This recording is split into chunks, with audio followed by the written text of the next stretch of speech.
We're starting right on time tonight because we're very punctual. Okay, welcome everyone to Indivisible Tacoma's event tonight. My name is Vicki Stanich, co-leader of the Indivisible Tacoma election team, and welcome to the Indivisible Tacoma program this evening. Yeah. Thank you for braving the weather to attend this very important meeting. It's very important, and I'm glad that you're here. Hi, everyone. I'm going to read this. My name is Megan Selvage. I didn't actually have to read that. I already knew that. I'm one of the co-leads of the voter registration and engagement team. We do a lot of tabling in the community. And tonight, we bring more information about how to approach the horror of our fellow community members being terrorized, kidnapped, and deported without due process or rule of law. Previously this year, we have hosted La Resistencia and WAIDNW, which is the Washington Immigrant Support Network. We encourage everyone to learn and follow up with action. Oh, and now I'm going to introduce someone. So I want to just introduce Aiden Perkinson. Aiden is with the Advocates for Immigrants in Detention Northwest, who are co-hosting this program. And would you please tell us more about yourself, Aiden? Thank you for being here. Thank you for having me. Yeah. So AID Northwest is a nonprofit based in Tacoma, and we support immigrants who are detained at the Northwest ICE Processing Center in the Tide Flats. We do this through our Welcome Center, which is right outside the gates of the facility to assist everyone who's released with clothing, food and beverages, travel planning, transport, and luggage. We also provide phone funds to people while they're detained. We give bags of clothing to people who are being deported, and we do visitation and pen pal for those inside. We've also been providing books and puzzles to create a recreational library inside. So far this year, we've helped 353 people at our Welcome Center, made 239 visits, written 377 letters to our pen pals, packed 103 bags for deportees, and given phone funds to 1,779 people.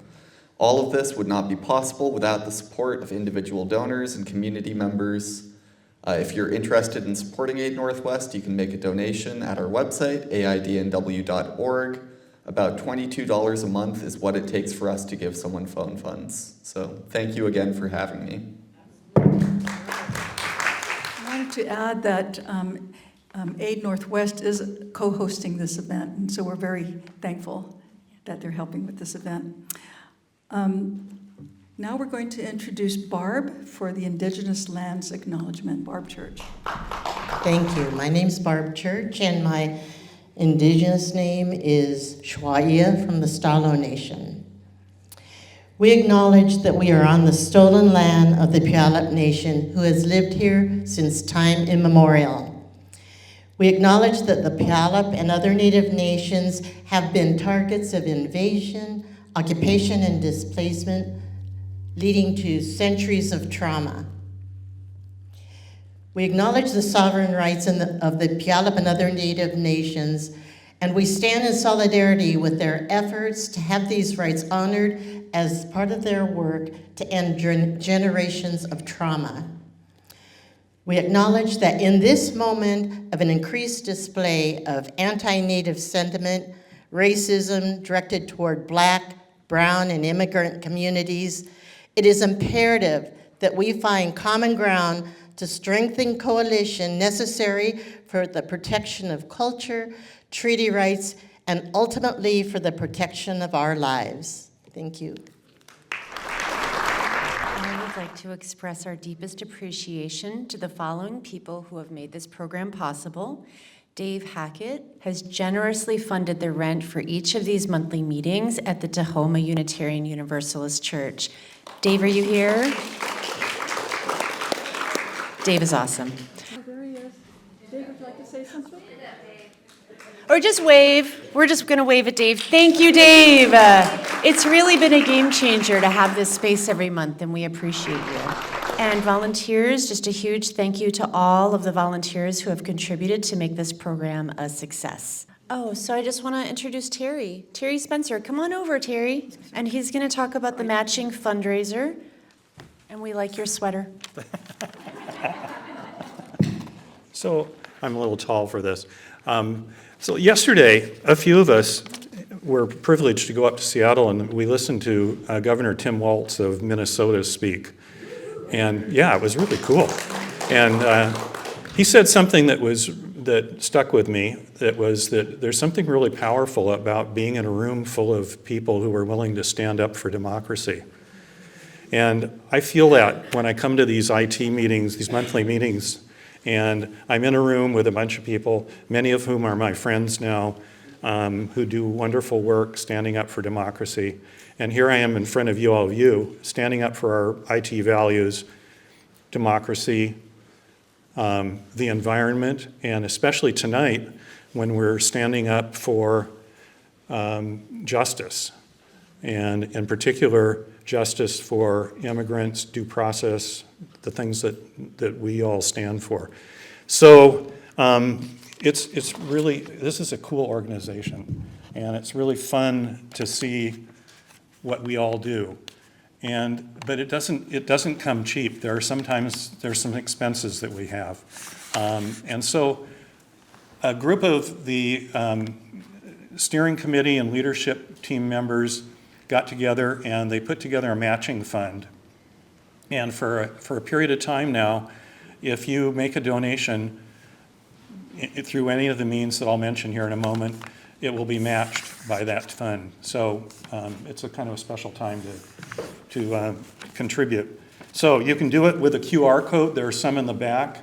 It also is on the upcoming events flyer. And then you could also send a check. We can give you I won't read off the PO box because you won't remember. And or if you prefer to do cash, later on at some point we will pass the buckets for that. Or maybe, are we doing it now? Okay, we're doing it now, yeah. So any way you want to do it, and we will match your donation. And thank you for listening. Thank you, Terry. And now we're going to introduce Marion Schwartz. She is one of the co-leaders, along with Judy Chilati, co-leaders of Take Action Network, and she's going to talk a little bit about that. Hi, so my name is Marion Schwartz. As she said, I'll talk to you about Take Action Network, which we call TAN, T-A-N. So the Washington legislature is going to be in session starting January 12th. And it's only going to run for 60 days. That's a very short period of time. And it's a very important period of time. This is where your elected officials get to pass bills or stop bills, bills that are involved with issues that everyone here cares about. So I'm going to ask you a few questions. Give me a show of hands, please. Who thinks that the rights of immigrants are important? Okay. Who thinks that clean air and clean water is important? Who thinks that issues of reproductive rights are important? Better access to health care for everyone, is that important? I could go on and on. The list is unfortunately very long. Fair wages, police reform, affordable housing, and many others. There are many issues that we are all concerned about. TAN, Take Action Network, offers a way for you to do something about this. So if you think about it, there are many people in this room right now, you came here tonight because you're concerned about this issue, and as we saw with the hands raised, you're concerned about many issues. It's great that you're here tonight. You came to learn, and you came to join with other people. Unfortunately, your being here tonight doesn't actually change anything. That's unfortunate. But what you want to do, I think, is you want to change things. You want to see changes. If you sign up with Take Action Network, once you're signed up, you get to tell your representatives how you feel about the bills. You will be lobbying your representatives. You get to suggest to them they should support this bill or they should oppose this bill. You can call your representative. You don't have to look up their name, find out who your representative is, what is their phone number. The Take Action Network has your name and address. They know who your representatives are. They give you the phone number. They give you talking points. You could say something as simple as, my name is such and so, I live here. I would like you to oppose this bill, or I would like you to support this bill. Takes about 30 seconds. Or you could send them a pre-written email, so you don't have to compose a letter. We give you, or TAN gives you, talking points. You could choose one or two. Copy and paste, put it in. They give you the email. You don't have to look up their email. So this couldn't be easier. So you took the first step. You came here tonight. You're affiliated with Indivisible Tacoma, perhaps. Join Tacoma Action Network. Let your voice be heard so you can make a difference and you can make a change. Please. Thank you. Thank you very much, Marion. So now I'd like to introduce Pat Curran. She is the co-leader of our membership team, and she's going to introduce our keynote speaker tonight. Thank you, everyone. I want to thank our allies like Aid Northwest, who are stewards on the ground, and yourselves for being here tonight. Our immigrant community needs us more than ever. I believe many of us are feeling a sense of helplessness and horror as we watch events unfold across our country. We're witnessing the expansion of ICE and Customs Border Patrol operations affecting our neighbors, our families, and even ourselves. We've watched these agencies in charge of immigration enforcement violate human rights and humanitarian law. Just to give you perspective of what is truly happening, 73.6% of held in ICE detention have no criminal records. Many of those who have convictions committed only minor infractions, unlike what we were told about criminals only. In the face of this, many of us are wondering, what can we do? How can we protect ourselves and those we care about, knowing our rights are under constant threats? That's why we're here tonight. We want to arm ourselves with knowledge, understanding our rights, knowing what to say, what not to say, and learning how to protect our communities in these challenging times. Tonight, I am honored to introduce a speaker who has been on the front lines of this fight for 30 years. Jay Stansell is a seasoned lawyer, educator, and defender of immigrant rights. With 3 decades of experience, Jay has worked as an assistant federal public defender in Washington State and previously as a staff attorney for Northwest Immigrant Rights. Jay will help us think creatively on how to use our community power to prepare for ICE, support family and friends who might be at risk, and respond when they ignore our rights and violate the law. We're incredibly fortunate to have Jay here tonight to provide us with the tools we need to navigate these times and safeguard our communities. I know that we will all learn a great deal from his wisdom and experience. Please join me in giving a warm welcome to Jay Stansell. Thank you, Pat. That's very lovely. And thank you all for being here in this crazy, crazy weather at a crazy time in our nation's history. My name is Jay Stansell. I'm doing this work to a great extent, working with a team of folks. My partner of 40 years, Dory Kahn, who's an educator, activist, and writer. She's been working with immigrants and refugee rights for 40 years, as well as me. Karen Gilbert, who's a retired or trying to retire lawyer, an immigration practitioner for 40 years, is also here. And she is she's kind of the baseline researcher for our team here. This information will be provided to you by PDF if you signed up to be here, so that you will have access to this PowerPoint presentation, which I'm going to go through pretty fast because it's tight.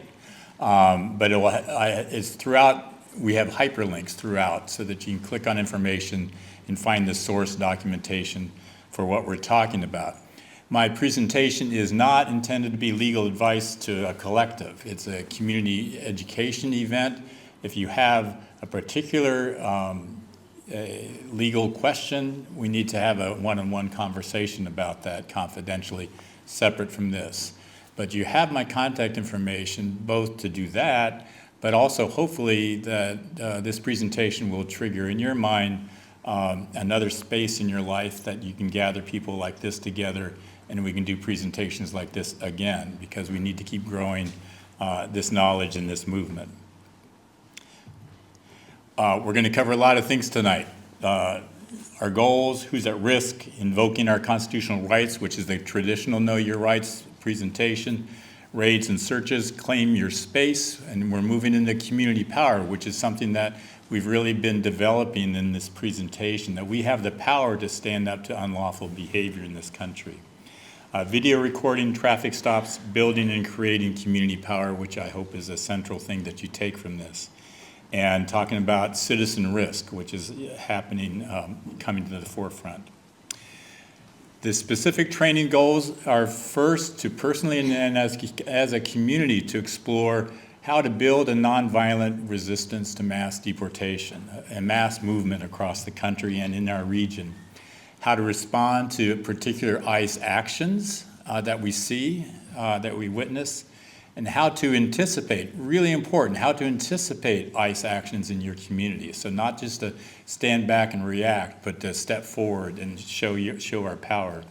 First, through knowing what our constitutional and legal rights are, but secondly, by understanding the power we have of coming together as a community and standing up to what's going on. Lastly, how to think about and how to prepare and create a plan for the different spaces we come to, like this space. To frame the issue, we talk about an image like this, but this is from Chicago, and it looks like people headed off to war, and that's what the Trump administration is doing. They've created this sense of a nationalized police force that's empowered to be stronger than any federal police force that we've seen in the history of this country.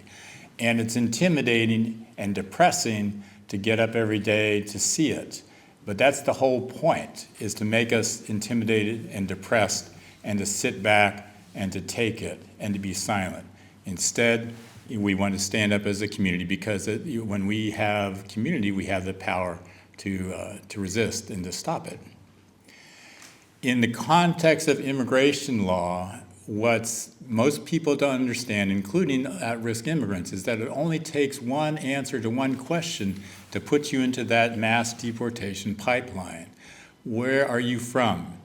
If you simply say, if you're undocumented, if I'm undocumented and I say, and an officer dressed for war or dressed in plain clothes or with a badge politely says, where are you from? And I say, I'm from Canada, then the burden shifts to me to prove that I have documentation, which I can't meet if I don't have authorization to be here. If I say my name, oftentimes that reveals that I'm on a list of people. I thought I was okay. I'm a parolee from Afghanistan that was allowed legal authorization to be here right after the U.S. left Afghanistan. And so I have paperwork in my pocket that says I'm okay.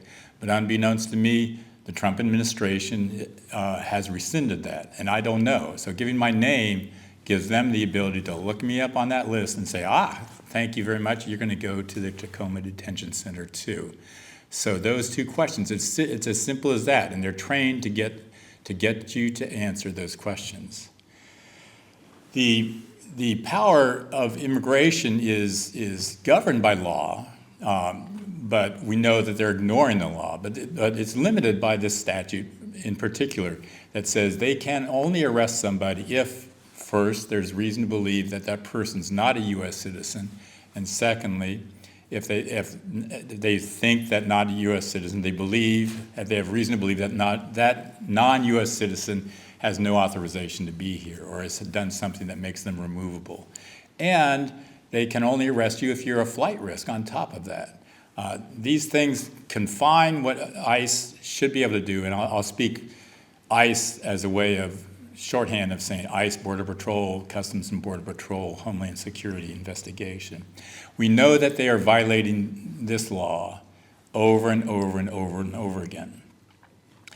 And the people that are most at risk, we're all at risk, but the people most at risk are our immigrant and refugee neighbors. There are 8 million people in the United States that have no authorization at all. There are another 6 million people that have some sort of temporary status, like temporary protective status or DACA or the parolee status, or people who are waiting for or in the course of the immigration proceedings and they're out of custody. This is 5% of our country. This is the promise that Trump has made to his base to say we're going to deport everybody of these 14 million people. Even people who have green cards, who are citizens, have been subject to being arrested and detained and days later being released after that. So we're all at risk to a certain extent, and more we'll get to pure allies risk at the latter portion of this presentation here. Back to the blue box there again. There are hyperlinks throughout this. So these are some of the source documents that I use. So when you get the PDF, I urge you to take some time with it and look at some of these source materials that I've linked to.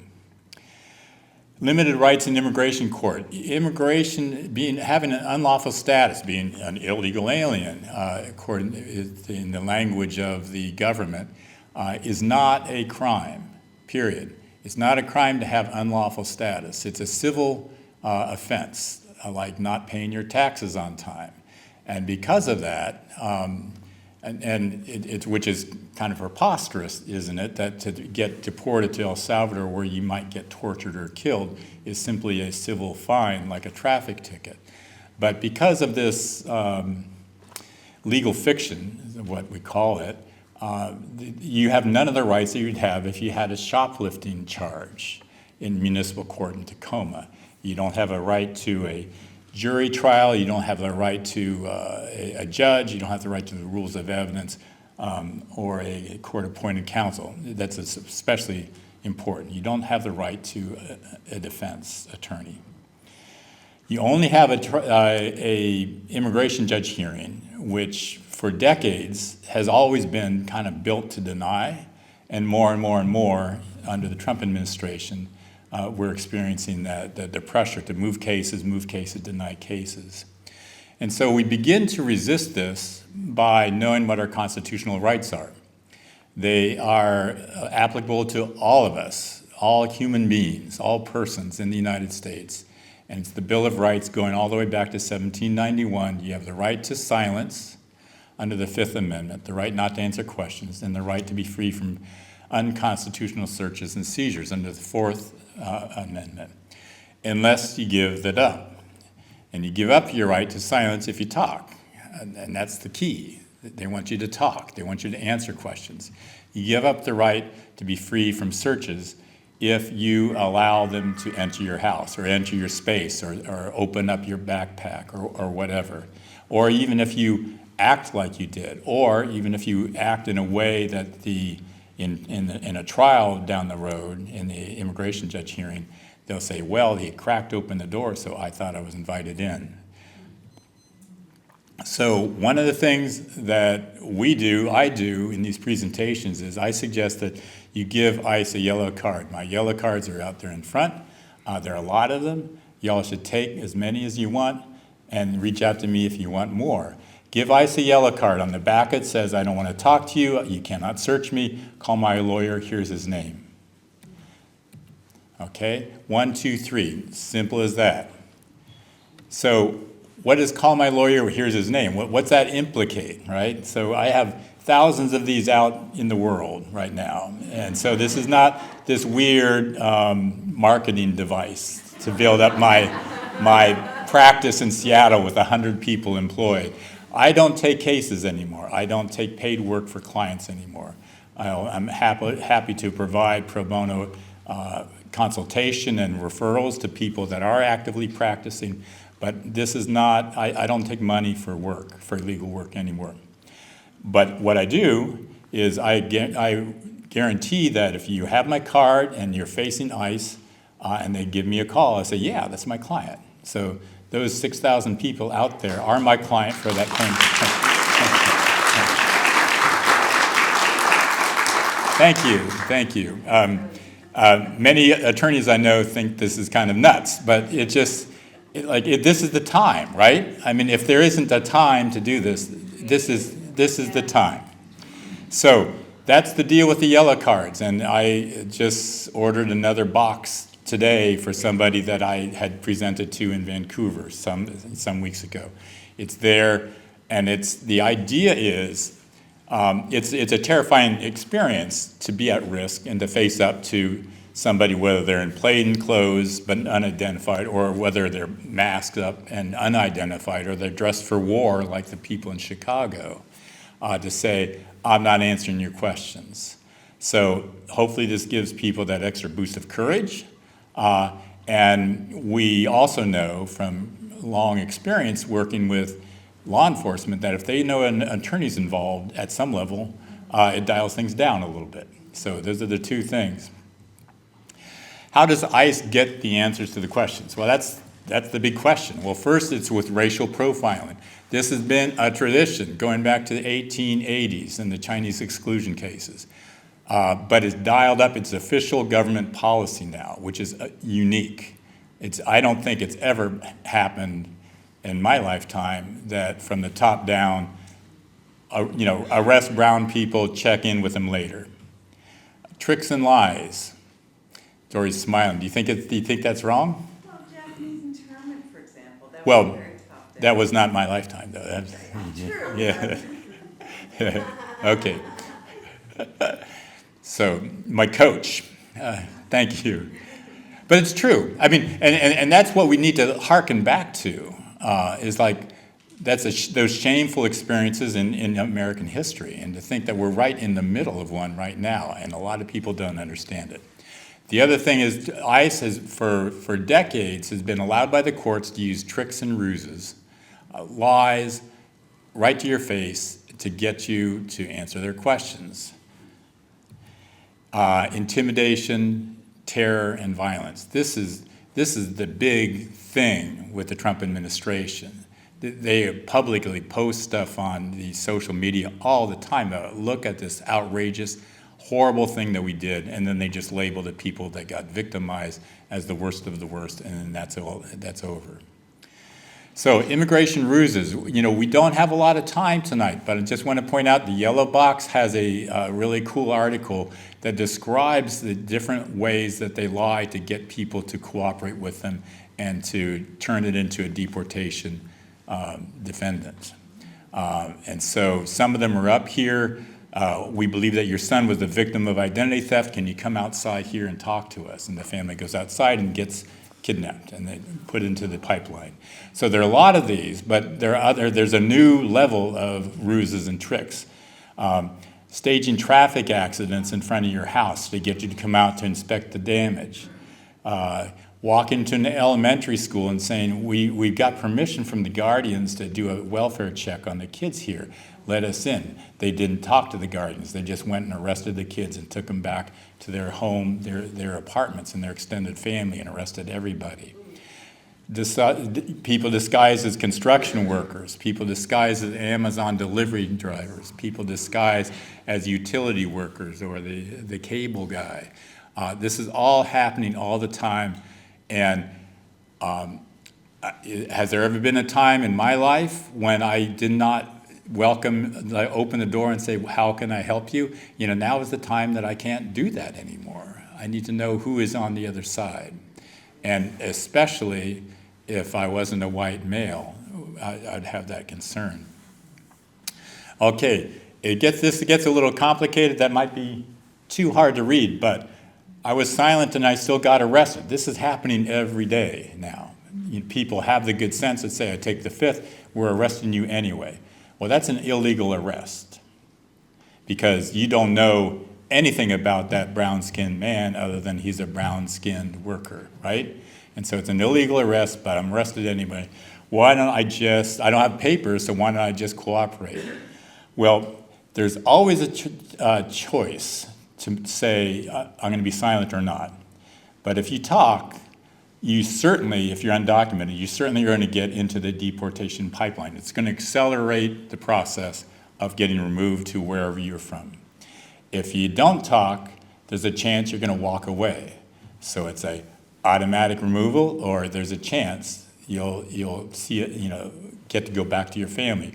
By being silent, by reaching out and finding attorneys out there who can go into court and file for habeas corpus at the U.S. trial judge level and get you released, because you can't lock people up in this country because of the way they look. Okay, I have temporary status. What about that? Why shouldn't I just cooperate? Well, you may think you have temporary status, but as I said, those statuses are, the Trump administration is actively trying to rescind every temporary status that was ever granted to anybody, and that's 6 million people. So my status may have been rescinded, and I just don't know that. So that's a decision to be made. Maybe I remain silent until I can talk to an attorney about, am I okay or am I not? Without knowing more about you, they should not be able to keep the removal process going. But it's different, maybe, if I have a green card. We know that people with green cards, people who are naturalized citizens, people who are born in this country, are getting arrested because of the way they look, which is horrible and illegal, and it's happening every day.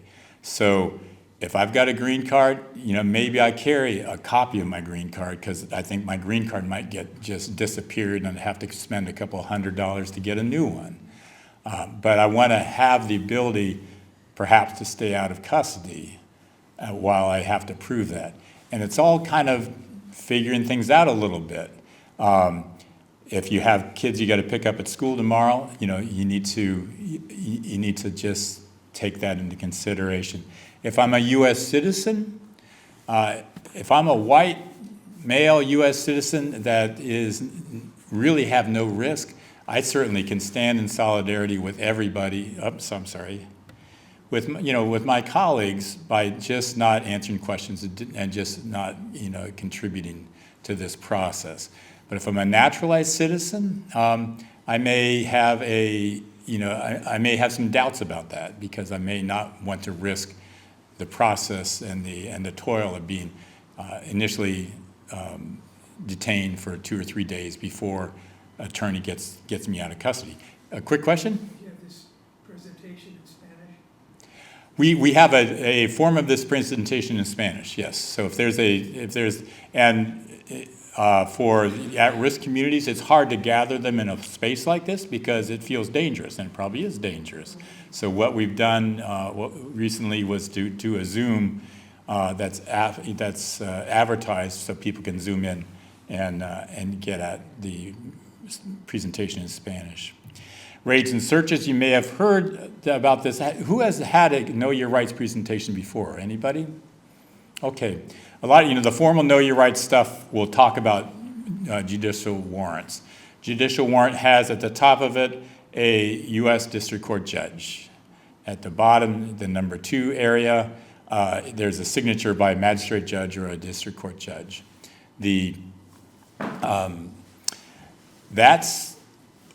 And very few, this will very rarely happen, is the bottom line. And so if it looks like that, because it's got that heading and the signature, then you look to the other factors, then you can look at the factors at a later date here. But you're hardly ever going to see this, because it means that ICE has done an investigation and gone to the district court judge to show them that their warrant. What you're going to see instead is an administrative warrant, which is a piece of paper by Homeland Security, signed by a Homeland Security bureaucrat, with somebody's name or several people's name on it, of people that they believe through investigation are removable from this country for various reasons, or have been previously ordered deported and are at large. Those are the warrants that will be shown to you if you run into ICE and they have a piece of paper, almost all the time. They're legal, but they're worthless to get into a house. So that's a good question. They do not allow them access to your house or your business or any private space. And you don't need to respond to them. So if they say, if they walk in here and I've got a warrant for Jay Stansell, like, well, somebody looks at the warrant, it's like, well, it's not a judicial warrant. So, but I bet it's a warrant. It's right here. It's Homeland Security for Jay Stansell. Is he here? So the answer is, we don't answer questions. That's the answer. The answer is not, he's not here. That's a lie. That's a crime. So the answer is, we don't answer questions. And you do not have to cooperate with them if they don't know who Jay Stansell looks like. If they see me, they can arrest me. And if they know what I look like and they see me, they can arrest me. So that's the point. Do they always need a warrant to arrest someone? They can arrest you if, again, they have reason to believe that you're not a U.S. citizen and that you're here without authorization and that you're a flight risk. You're likely to escape. So usually that's because they've accosted somebody on the streets because of racial profiling, and then they get some answers to those questions. And they claim that everybody's a flight risk, which is yet another thing that's being challenged by the courts. So how would you say you're invoking the right to silence? So you can, yeah, you ought to be able to read those. So take a minute, take 30 seconds and choose your flavor and turn to a neighbor, and one of you be ICE and one of you be a person, a victim, and assert your right to silence in 3 seconds for about 30 seconds, 20 seconds. 1, 2, 3. I don't answer questions. I will not answer questions. I will not answer questions. Okay, thank you. So the key is, in my mind, you want to be assertive, you want to be confident, powerful, you don't want to be profane or aggressive, because that, intuitively, that dials things up on the person that's trying to get the answers. And you repeat it, and repeat it, and repeat it. And we'll get into why that's important too. So as a community, we can claim our spaces with our power, despite no matter what they're doing, and no matter what, like the local police are doing with ICE. Public spaces are public spaces. ICE can be there, but we can be there. ICE has the right to be in the public sidewalks, public parks, et cetera, streets, but we can be there too. They have no right to make us go away, and so we need to be out there with numbers. Private spaces, they have no right to be there, and you have the right to be private in that space, in your home, in your business, in your car, the backpack on your back. They cannot get in there without your consent or without a judicial warrant. That's right, and it's illegal. And so, but that's where community power comes into play.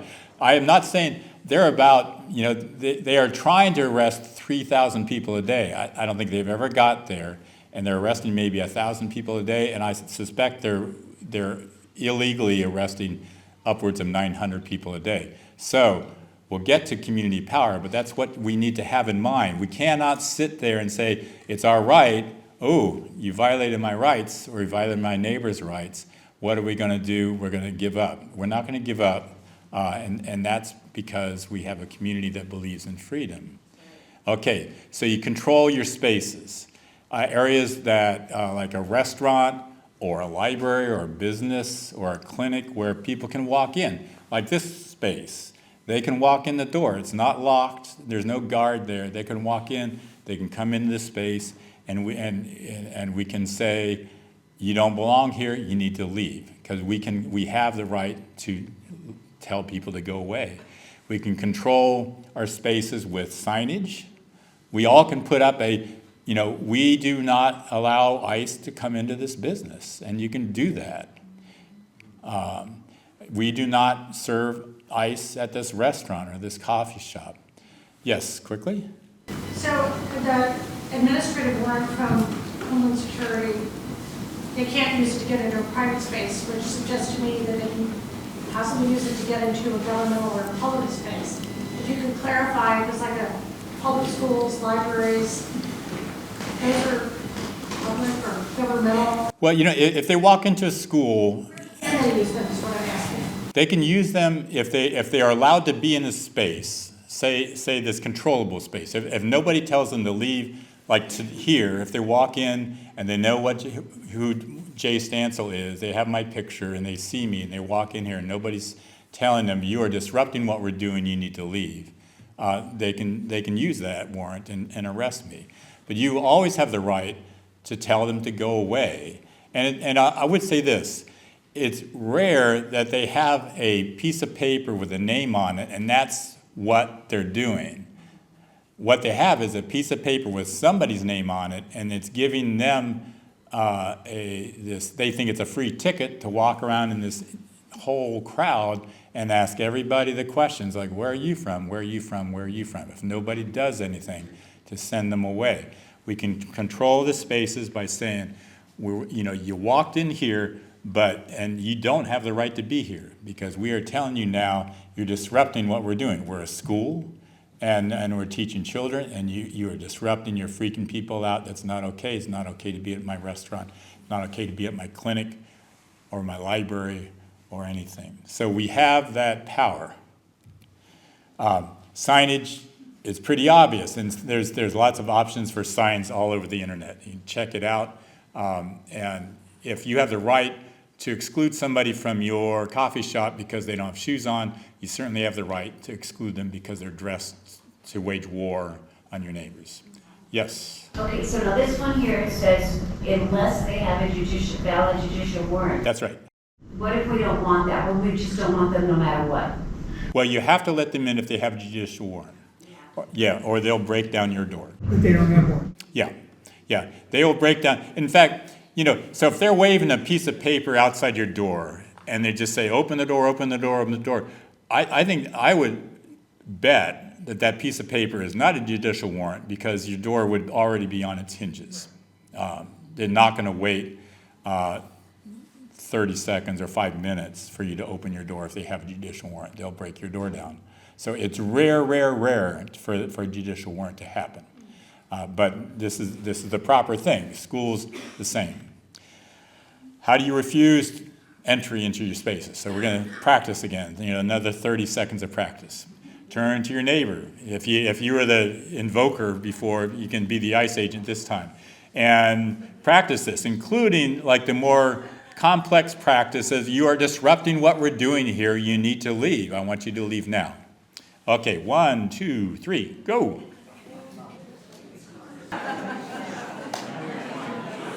Okay, very good, very good.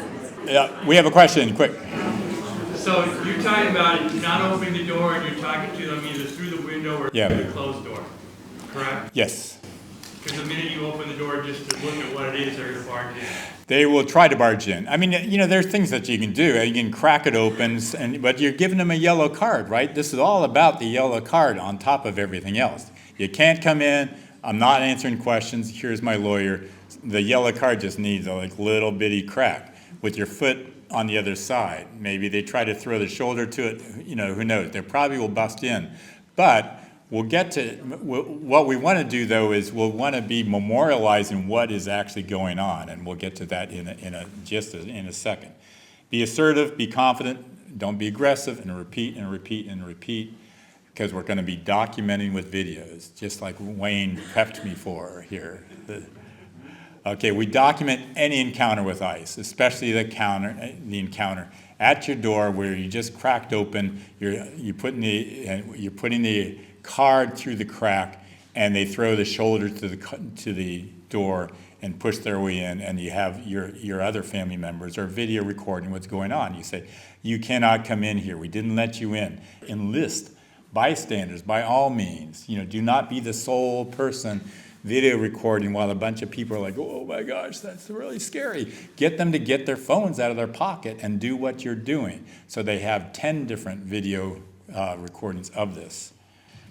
Your goal is to clearly document what's going on, excessive force, racial targeting, A lot of the videos that we're seeing online you can see that they're just capturing a person with brown skin, and they're not even asking questions. They're throwing him into the van.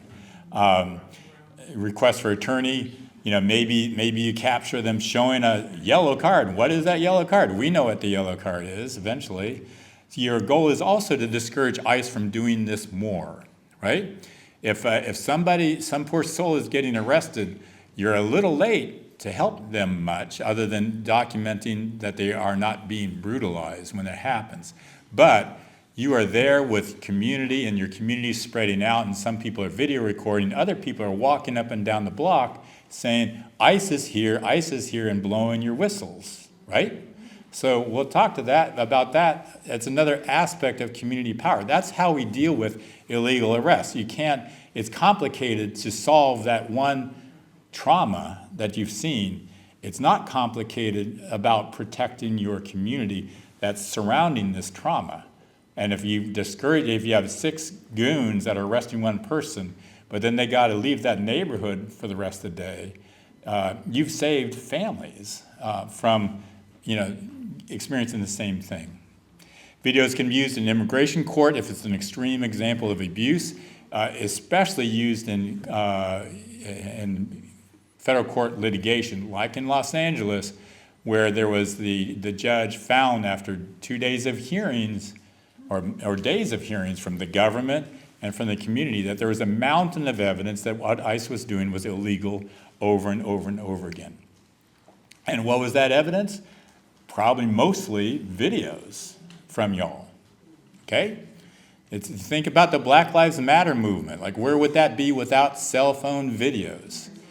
That stuff was going on for decades before the Black Lives Matter movement.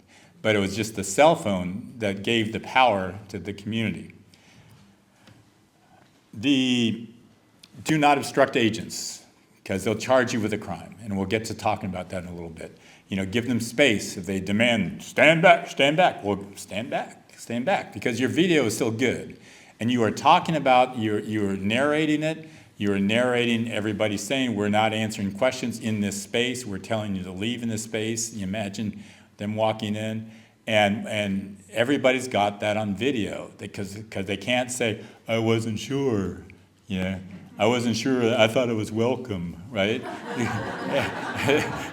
Everybody say, get out of our church, get out of our space.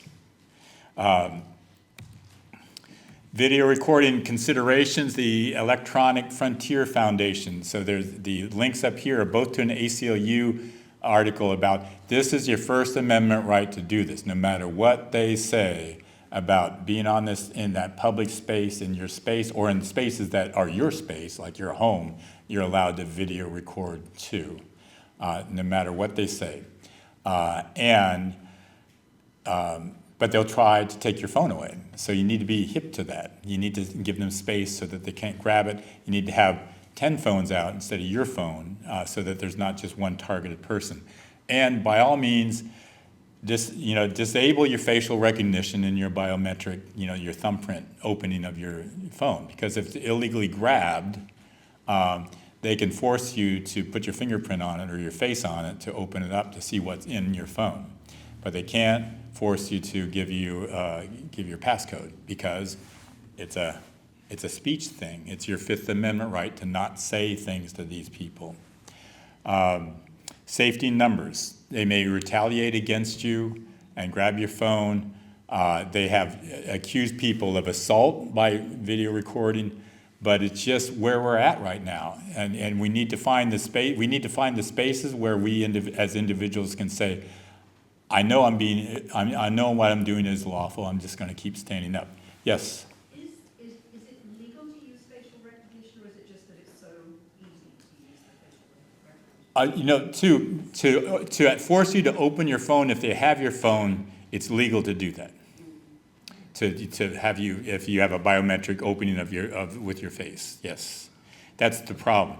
The EFF is a great source of dealing with electronics, and they talk a lot good things about what do you do when you're crossing the border, when you got a laptop and a phone and things like that. So it's a great source of really easily accessible information. Avoid filming the people that are being victimized by ICE, at the moment, and you focus on the immigration officials. Quickly, traffic stops are a little bit different. You do need to provide your driver's license, your proof of insurance, and your registration. Otherwise, I don't answer questions. They got no right to ask you any questions. No officer has the right to ask you any questions beyond that. Or they have the right to ask you those questions. They don't have the right to demand answers. Passengers, you can't talk to them at all. So the protocol is my passengers and I aren't answering questions. So you're asserting your right to silence for everybody in the car. Here's our card. Here's the yellow card. I'm exercising a right to video record this. No, you can't search my car. This is a great link in the green box. Check it out, of a great success story during Trump 1 of a person who did exactly that. And he drove away with 2 people who were undocumented in the back seat. This gets to a little bit, I think, to answer your question. In many jurisdictions, ICE and the Border Patrol in Washington State, they don't have the right to enforce traffic laws. So if ICE is stopping you, they're not stopping you for speeding. And this is complicated because we know that they are stopping people. And I think all we can do is not answer questions. And you cannot search my car, and we're not answering questions. It's probably a little bit hard to read on the right side. You have the right to ask questions of people who are coming up to you. We're told that there's a border checkpoint north of Bellingham where they had a checkpoint with people without identification in plain clothes, stopping and questioning people. You can say, who are you? Who are you that's stopping my car? Why are you stopping my car? If it's a traffic offense, you're not Highway Patrol or the Tacoma Sheriff or the Tacoma Police. Yeah, and so. I'm a little confused. Yes. So if an officer stops me on the way home, he's going to ask me for my license. Yes. And registration. An ICE agent can't ask me for that. That's right. They can ask you anything. They can say, give me all that stuff and open your trunk. But you can say, I'm not being stopped for a traffic offense, so you don't have the right to do that if that's who you are. If that's not who you are, show me a state identification that you're a sheriff or a highway patrol or a local police. And so we know that as a state law, the state is not collaborating with ICE to help the federal government enforce the immigration laws because it's a waste of state money, basically.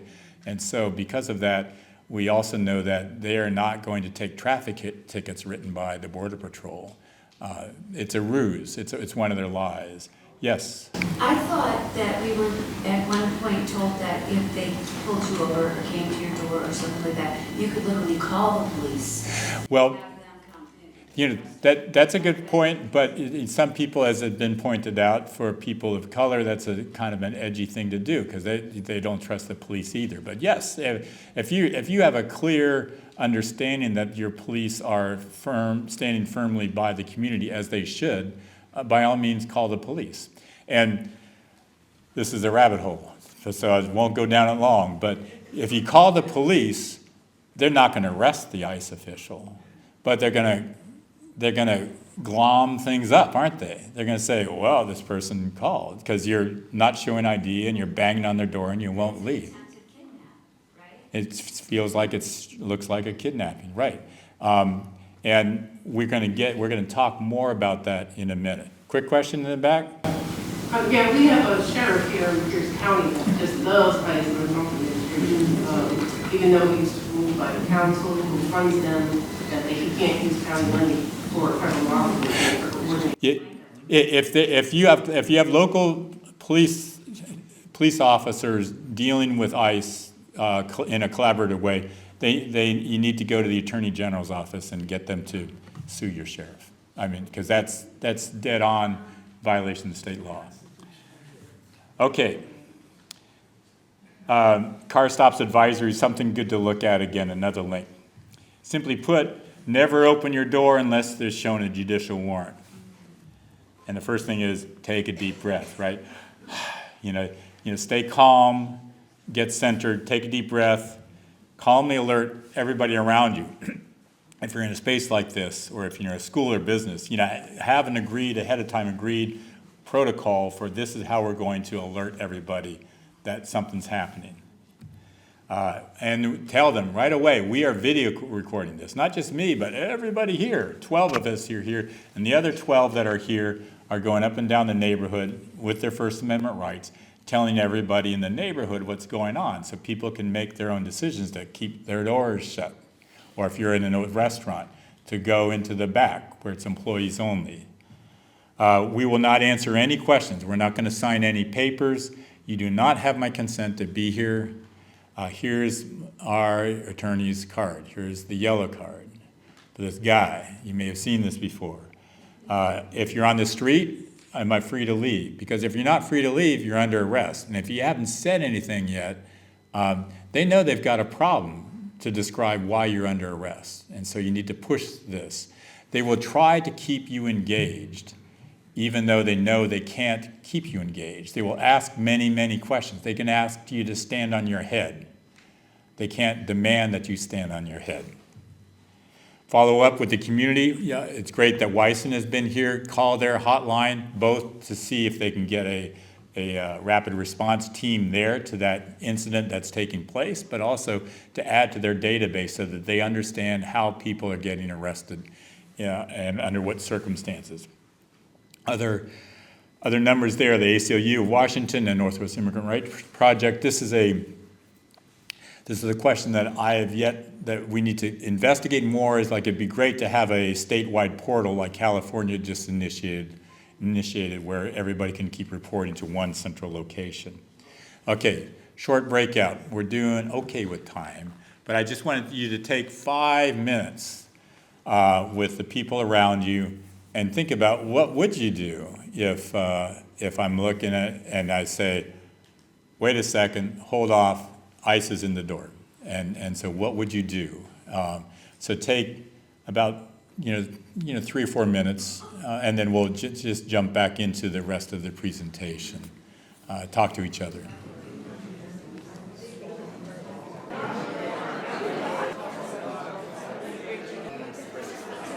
Thank you. Good questions.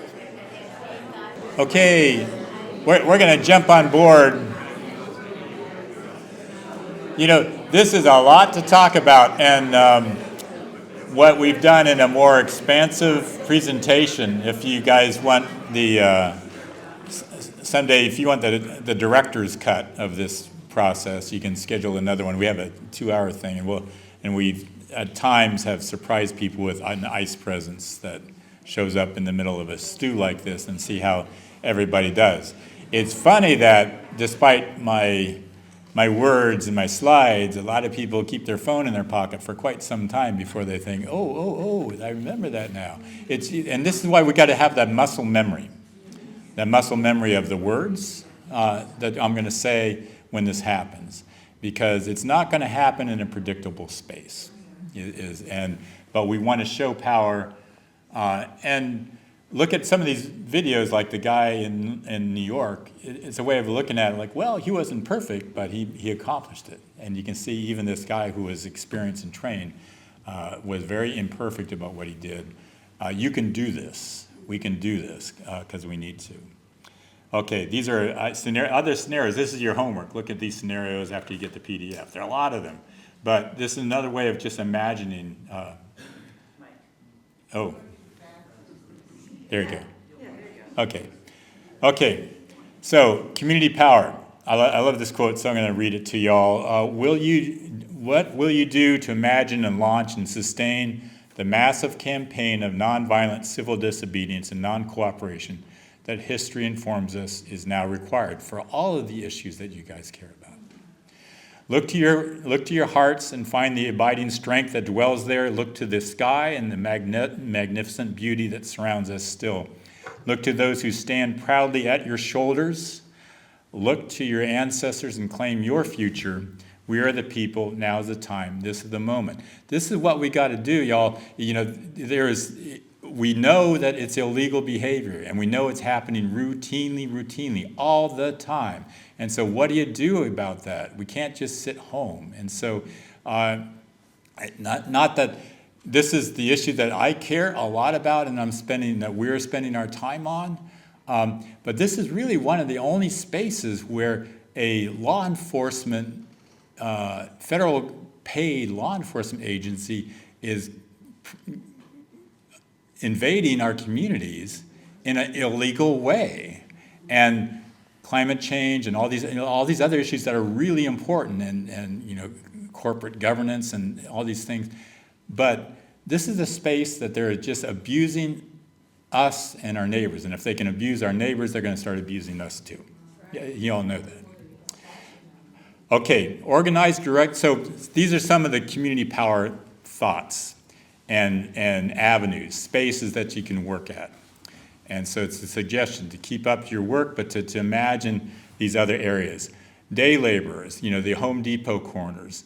There's a great organization, the National Day Labor Organizing Network, has been around for 25 years, immigrant-led, immigrant from grassroots up. And they organize people like y'all to surveil, adopt a corner so that there's individuals there that can alert the immediate community if ICE shows up, so you can protect those workers who are just out there trying to feed families. End of Line had an ice scraper Home Depot protest in LA. Yeah. And so it's a good article about it if you don't know what that was about. It was cool.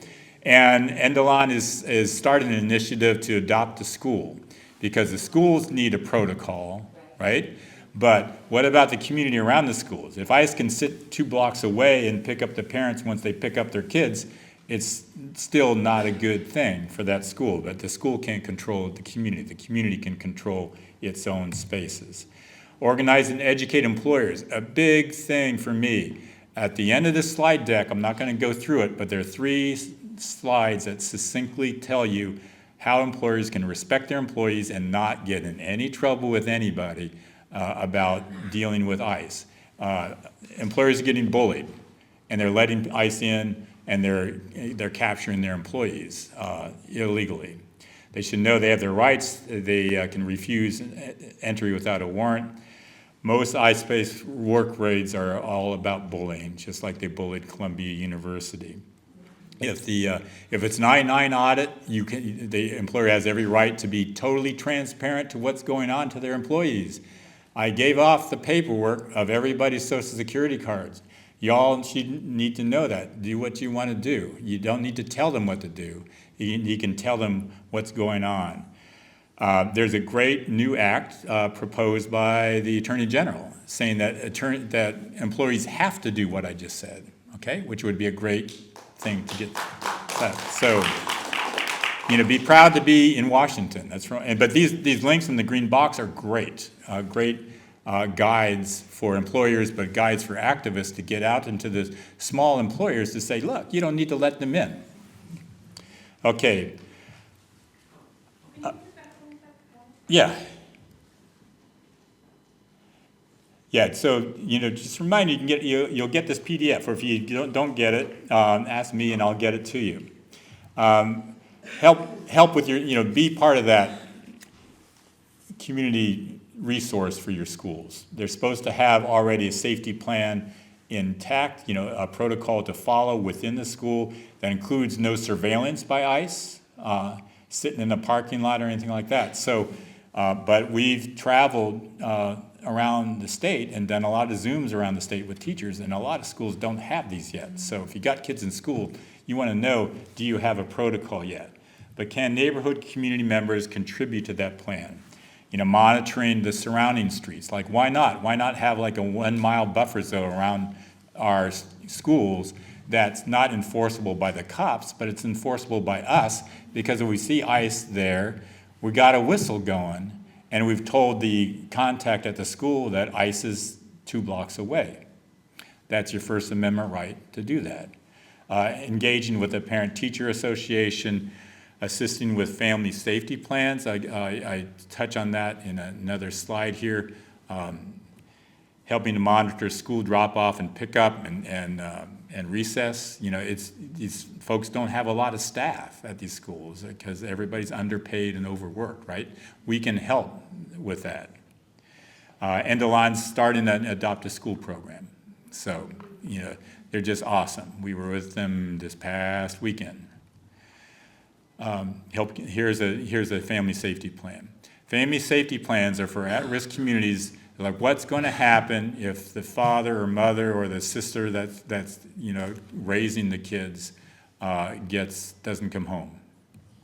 You know, we need to know. They need to know that extended family needs to know, well, who's going to have legal authority to make decisions about the children, and who's going to have legal authority to take care of business for the person who was just snatched, to pick up the paycheck. Employers love it. If they don't need to turn over the paycheck to the wife because I don't have permission to do this, and I'll just put it back in my pocket.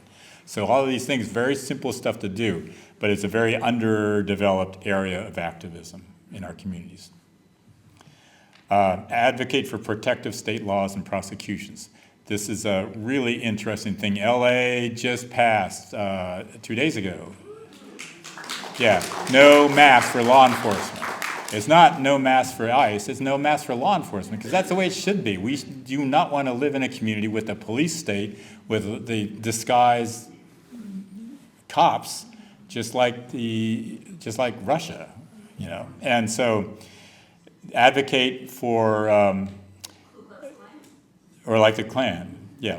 You know, advocate for your state district attorneys to prosecute ICE excesses. Because if they kidnap somebody without any knowledge of who they are, that's a kidnapping. It's not a law enforcement action, right? And so people need to start doing that, and progressive prosecutors should be willing to do that. And I think around the country, this is starting to happen. Minneapolis police chief said, he told ICE officers, you need to intervene if you see excessive force happening. And that's your job, and you'll lose your job on the police force if you don't do that. California abuse portal, we need to have this. It's a little unclear to me right now. I don't think we have a centralized, organized space to put videos and information about ICE abuses in our state, and it'd be a good thing to have. And I think we have a state that would be willing to do that if prompted by the community. You've probably read about the mauling of this poor fellow who was tricked outside of his home because a claimed traffic accident. He claimed we bashed into your car, come out and inspect the damage. And or maybe I'm mixing them up. Anyway, I am mixing them up, but they got him to come outside, and then they unleashed a dog on him with no reason whatsoever to understand that he was doing that. Other ways communities are activating. So does everybody have a whistle? Yeah? Yeah? Yeah, so I didn't have this in my pocket until just a couple days ago, which is stupid because I keep talking about whistle brigades. But now I have one. And I have a phone, I have a whistle. And so we should do that, okay? And this is a whole new thing. And I think a lot of it's been generated by Chicago. In Carolina Towing, there's a tow truck driver who said, I'll tow for free any car that's abandoned because the poor soul got kidnapped by ICE. Baltimore veteran chasing ICE on a scooter.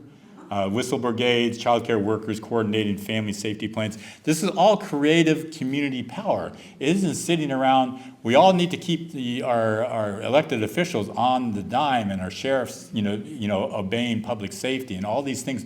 These are all important in state laws, but we can't just sit around and wait for other people to make it happen for us. We have the power because we are so many more people than these ugly, mean, cruel people that are inflicting this harm on our community. So we've got the power to do this. Get creative and look at some of these links to get inspiration. Our citizens' allies. Okay, we're okay. Our allies we now are at risk because the Trump administration is, really aggressively trying to prosecute his enemies from the past with these made-up crimes on the East Coast and the famous people. But for the non-famous people, he doesn't want anybody resisting what he believes and what the MAGA platform is.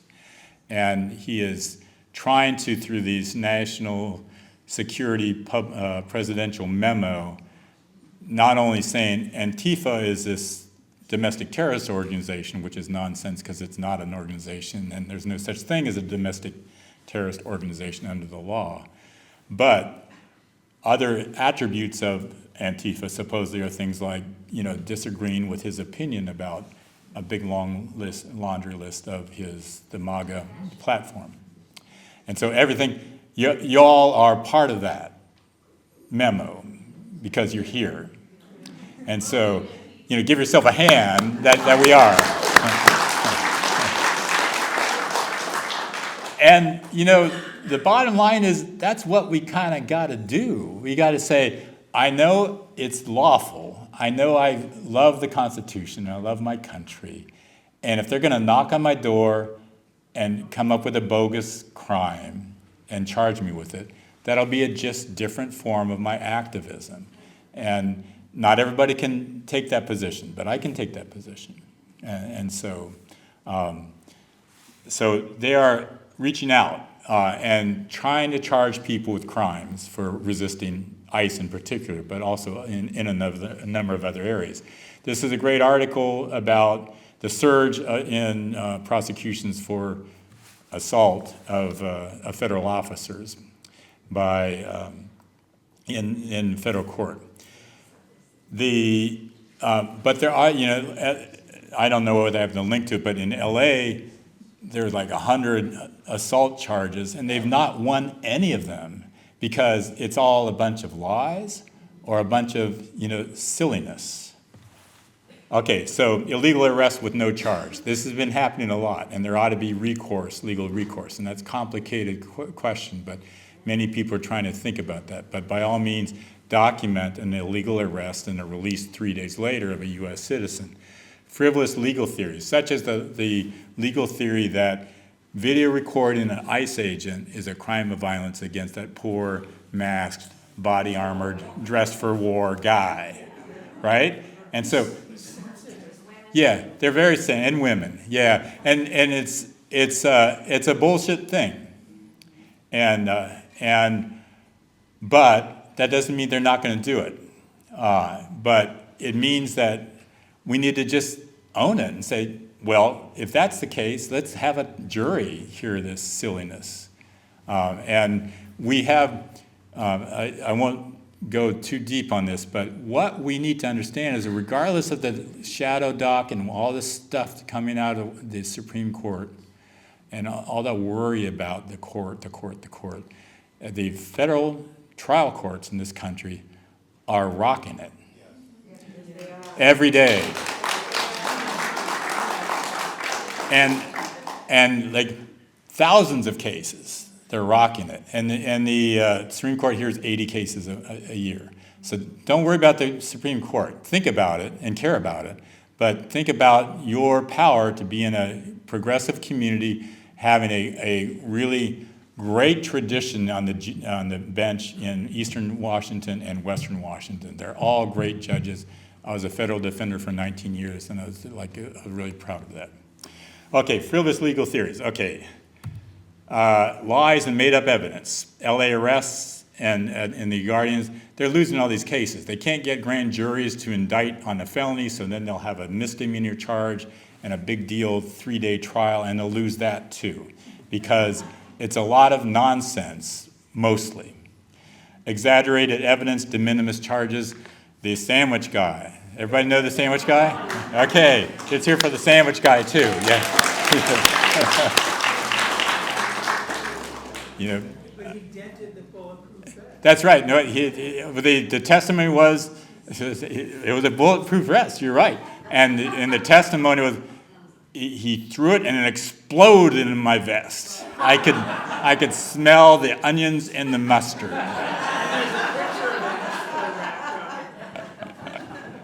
So, and it's funny, but the thing about this is that for that guy, that was a hassle to get dragged into court. On the other hand, he's a hero, you know? And so we got to start understanding that to be accused of a nonsensical fascist, you know, like a fascist invented thing, when we are acting on our, with all of our constitutional rights, and we're acting, you know, non-violently and politely, and something happens, that's just, you know, that's right. We have the moral clarity of what we are doing, and just be proud of it. And if this is the era we're going to live in, with a bunch of us having to go to court and talk to a jury, not in the abstract that I blocked traffic because of blah, blah, blah, but in the reality that I stood up and I tried to video record this fellow, and I gave him space, and then he threw me to the ground.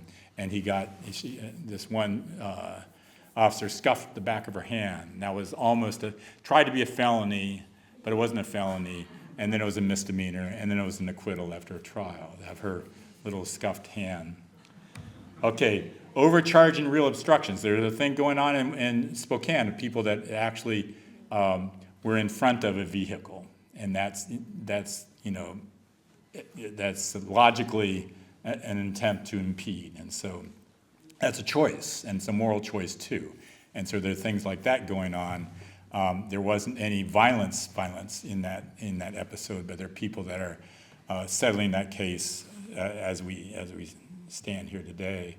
The exaggerated net of conspiracy. This is this is one of the more dangerous things, that if somebody does something weird and violent in the group that you're in, they are trying to put everybody into the conspiracy to shoot at officers in Plainview, Texas, I think. And so that's a really serious mess, but I like to think that we wouldn't see that here, but and take pride in the fact that we had 8 million, 7 million people out in the streets all over the country for No King's Day, and there were no arrests, right? That's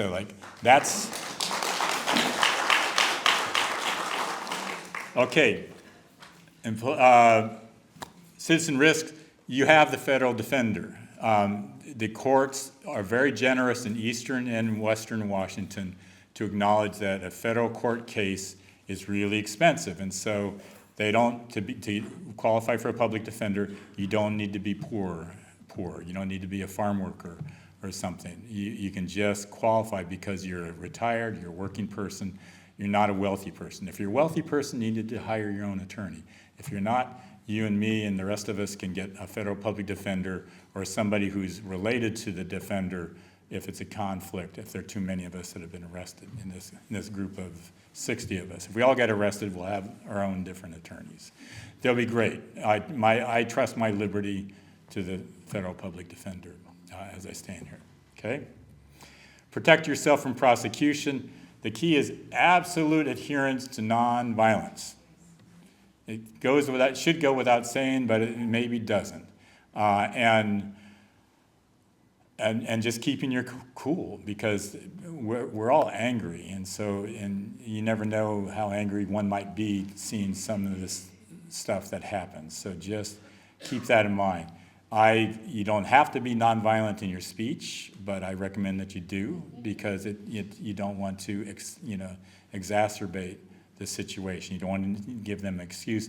Do not resist or obstruct agents. Some of the charges that have come is when somebody gets hurled to the ground and it's like, what the hell? And it's like, somebody throws up there, and then all of a sudden the agent gets a scuff on her hand or his hand, and that's the assault, a reaction to what was probably an illegal arrest. So just think about your nonviolence training if you've done civil disobedience training, or think about others that you've watched do this that can expect that any contact with ICE is going to, might be treated as an assault. So even though they've got all the body armor, they've got, everything over you, you don't want to give them any excuse. State and federal courts have long held that you have the First Amendment rights. Be proud of your First Amendment rights to be out there in the community And they may tear gas you because they don't like you being there. And that would suck, but it's something that might happen. And if you, and so you need to know where you are in the spaces that you're in.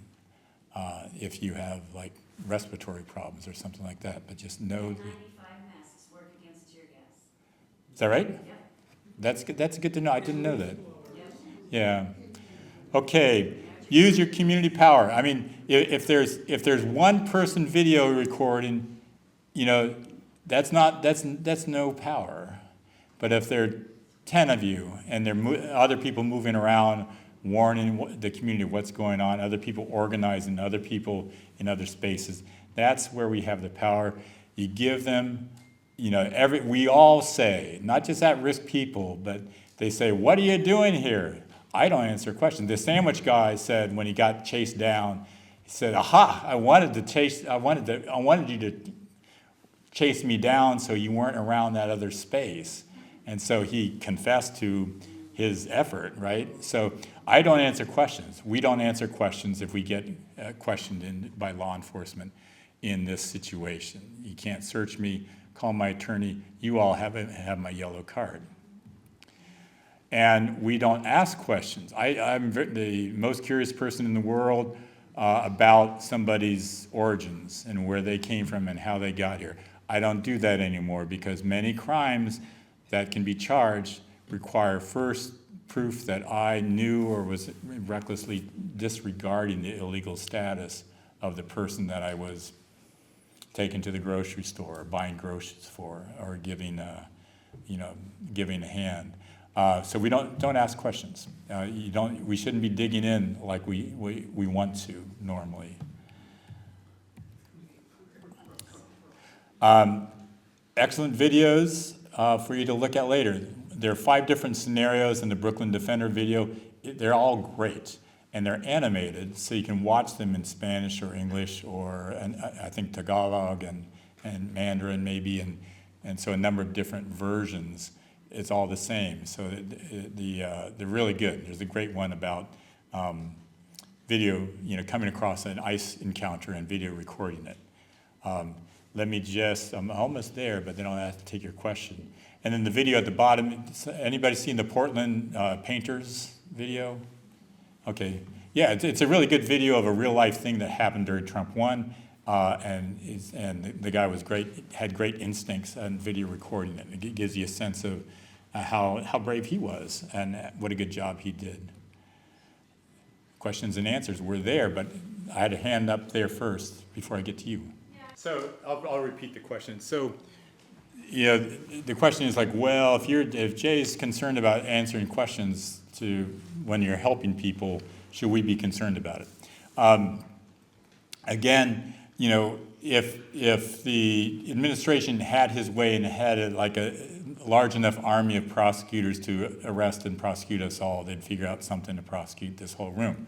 So they can't do that. So there's some elements of, I don't think so. So I don't think anybody's going to get arrested for conspiring to harbor an illegal alien, this is their term, not my term, by helping them get groceries. I just think that's too far-fetched. Well, I just don't do it as a matter of course because I don't then need to think about, well, I'm taking them to the doctor, I'm giving them a ride, or I'm giving them, $20 for groceries.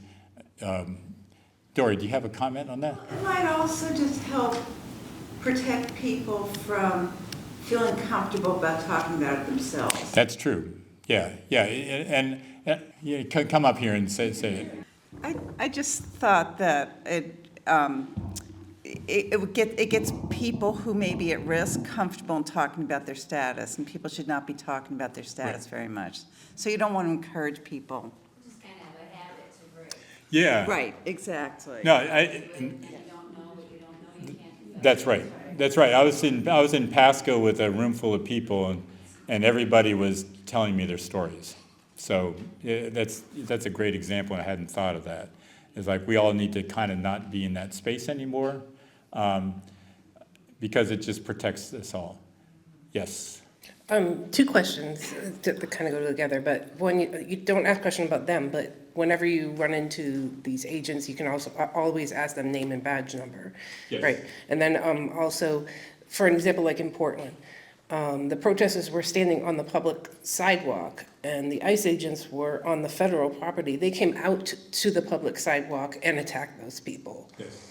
I mean, they can't do that. They have a right to protest. Well, that's right. Well, they can do it, but they can do it, if they do it, it's illegal that they're doing it. I mean, we need to wrap our heads around this. They can do anything. They can start shooting at us. I hope they never do, but they can do anything, and what we need to do is nonviolently memorialize what's going on and stand in resistance and protect each other and publicize it and organize and organize and organize. So that, because it does help. I mean, the sense I got is they kind of got chased out of Charlotte before accomplishing what they thought they could accomplish because of the community. And not because they ran out of undocumented people to arrest, but because of the community. Yes, sir. Yeah, hi. Yep, thank you for being here. This was absolutely excellent presentation, grounded in your experience and legal insight. So it's phenomenal. My concern is, well, first I have a practical question.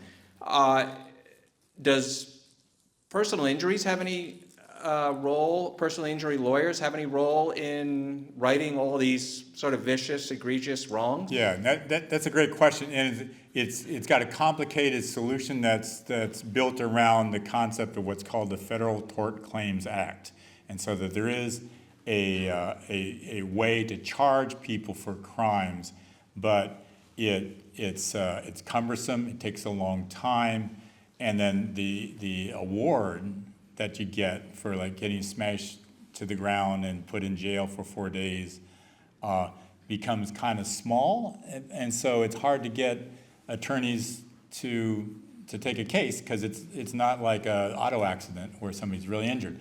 But that being said, there's potential for class action litigation about, we've demonstrated that in Los Angeles, there's a mountain, the court held, there was a mountain of evidence that everything they're doing here is illegal. And that came from a lot of injuries, and those folks may never get monetary awards for being disappeared for 2 days, but there's some help. But I think we need a nonprofit with a bunch of lawyers working for free on Federal Tort Claims Act to try to just keep something going without concern about, am I going to get enough of an award to make it worth my while?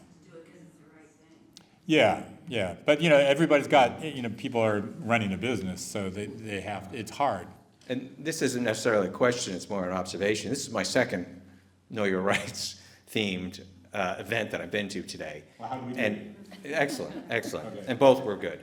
But my concern is that just so many silos of concerned citizens, just like this afternoon.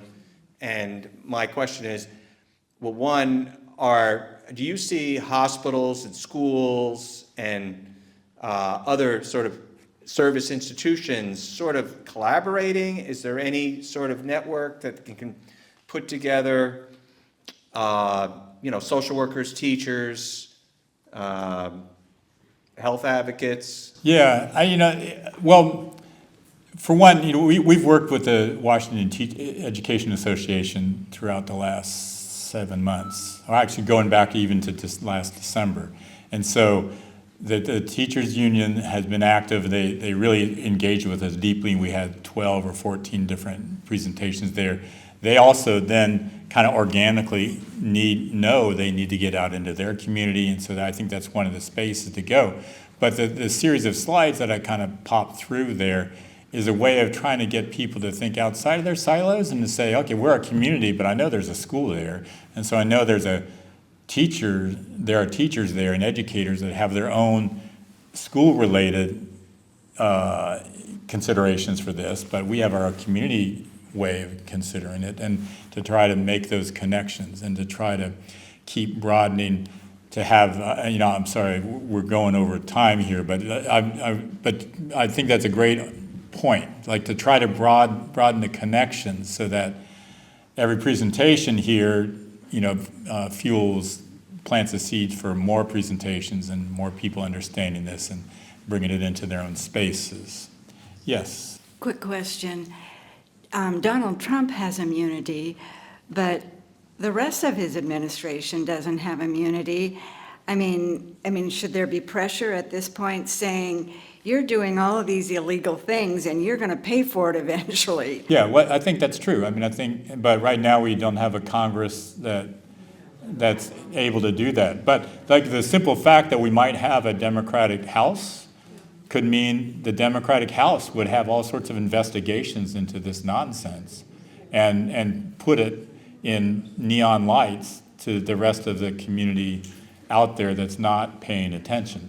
But part of it is, at the end of this slide deck, not only there are 3 slides about employers, but there are also 2 slides about classic myths about immigrants, and that with a link to different documents. And so take a look at that. We need to keep, and this is why I have a hard time staying on point, because there's so much to talk about. But we need to, there are a lot of people that we all know that aren't thinking at all about, they think the worst of the worst. They hear the worst of the worst, and that's all, and they just forget about it. So we need to keep educating ourselves and educating all the people outside of our spaces. Yes? I'm sure I'm not alone in having handed out red cards to people. Yeah, that's great. What are your thoughts about the red cards now you've introduced us to the yellow card? Well, the red cards say are pretty much like my yellow cards, except there's no attorney attached to it. And so that's the advantage.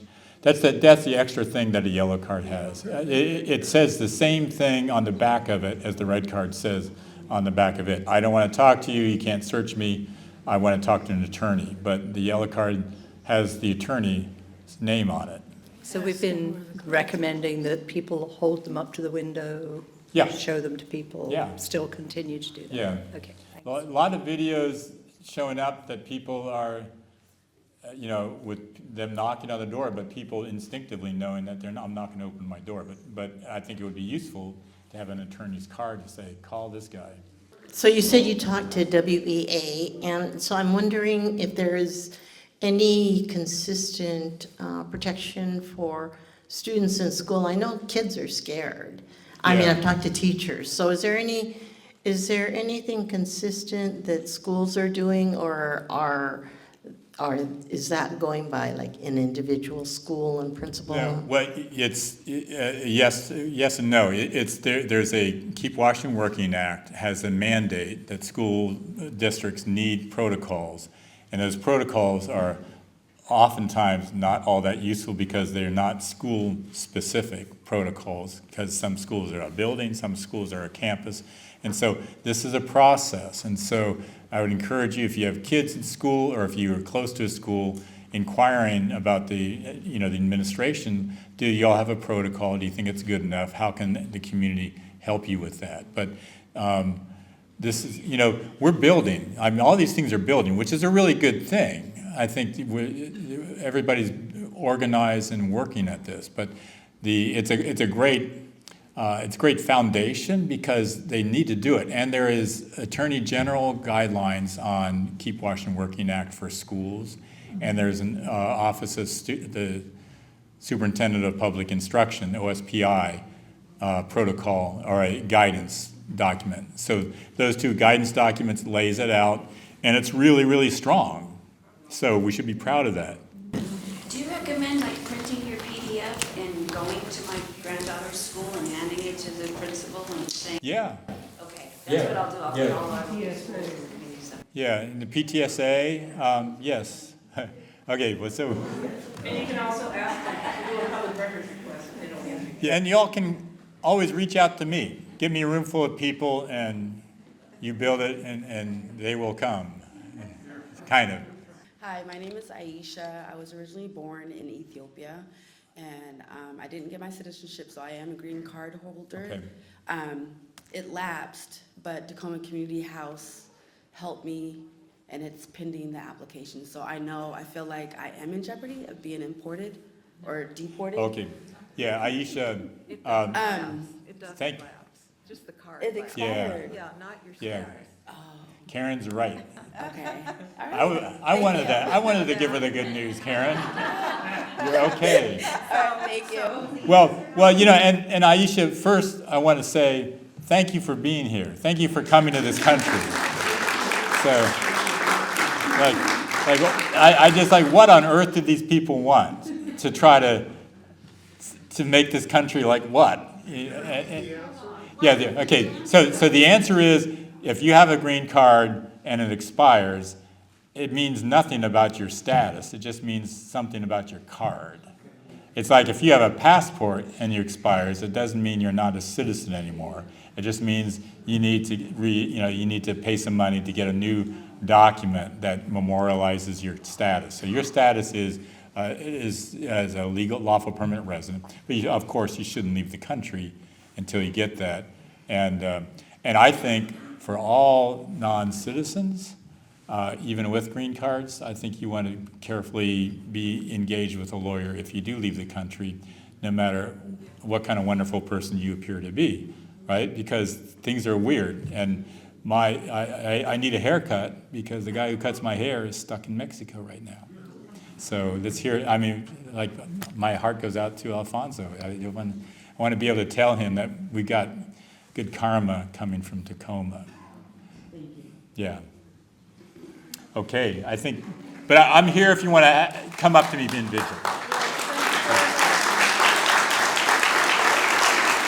Thank you, Jay. That was an excellent talk and inspiring as well.